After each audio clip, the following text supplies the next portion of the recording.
Hi, I'm Evan Pantazi. I just wanted to talk today about the differences in karate these days. It seems to be that there's two factions of karate evolving, and it's not only natural, it's beneficial for the art. We have, on the one hand, what's called the traditional karate or karate do, and that's more the sport karate, where the speed, the power, the agility is all the the most important factors of the style, and it's great. It's great exercise. It's great conditioning for the body. It's great for sport. It's great for many things. But there's another faction, and that's the resurgence of the real traditional karate, and that's with the Kyusho involved. It's the real meaning of the word karate. You look back into the Bubishi, and they had the 6G hands or the six hands of the Shaolin. That's the Chinese hand, or the original meaning for the word karate.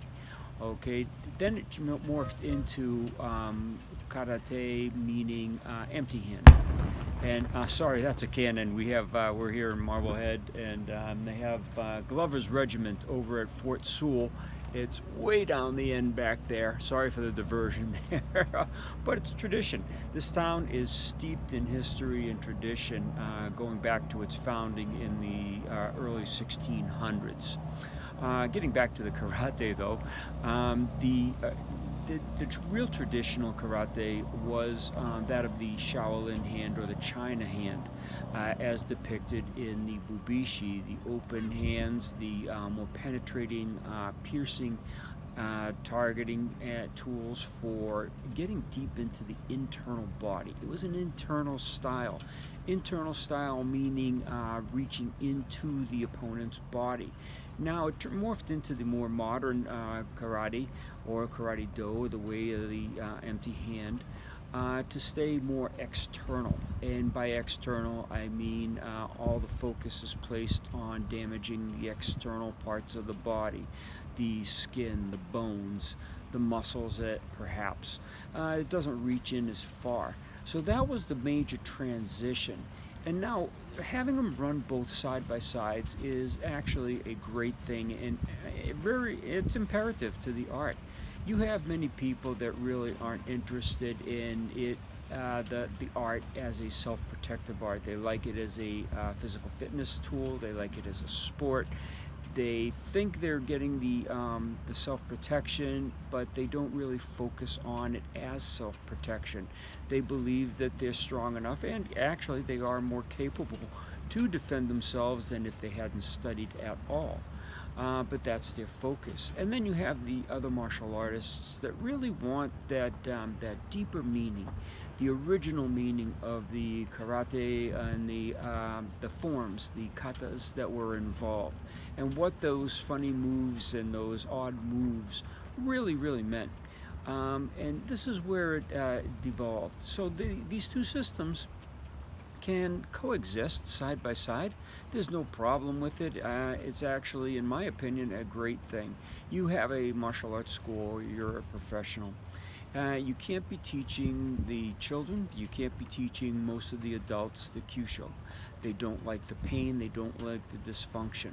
If you're having them withdraw their punches, then they're not really learning a self-protective system. They're not getting the true value of the karate. When we use the Kyusho, it hurts even more, and it goes deeper into their bodies with more ramifications, dysfunctions, and I'll be honest with you, fear.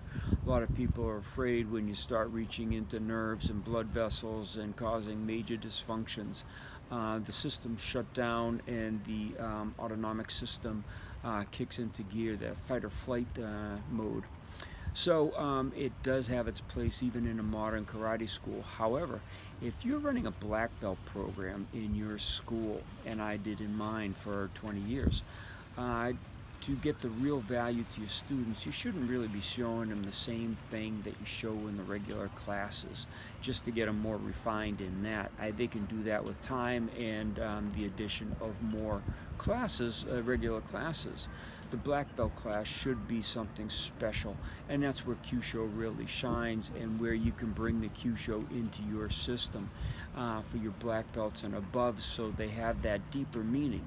Now, let's face it, if someone's making the investment into a black belt club or a master's club or whatever you call it, and they're looking for that deeper meaning, we as instructors owe it to them to give them deeper meaning. And as we get back into the more traditional methods and the meanings of the kata and karate itself, we're going to give them that.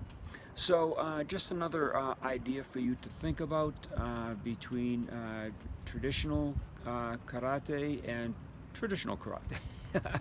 One is the China hand, one is the empty hand. And we have to make that delineation. We can't forsake the old traditions that the masters wrote about and documented in their founding books or their manuals or their documents, or maybe even gave to one or two students. They had black belt clubs back then. They didn't give it to the masses. One or two students would be privy to the master's true secrets. And I believe that that's the Kyusho. And that's the reaching into the internal body and knowing what the katas mean, and not just labeling it as blocks or punch or kick, but giving each movement a deeper meaning, deeper not only in the depth of the tradition, but also deeper penetration into the opponent. So thanks for watching. Hope you enjoyed.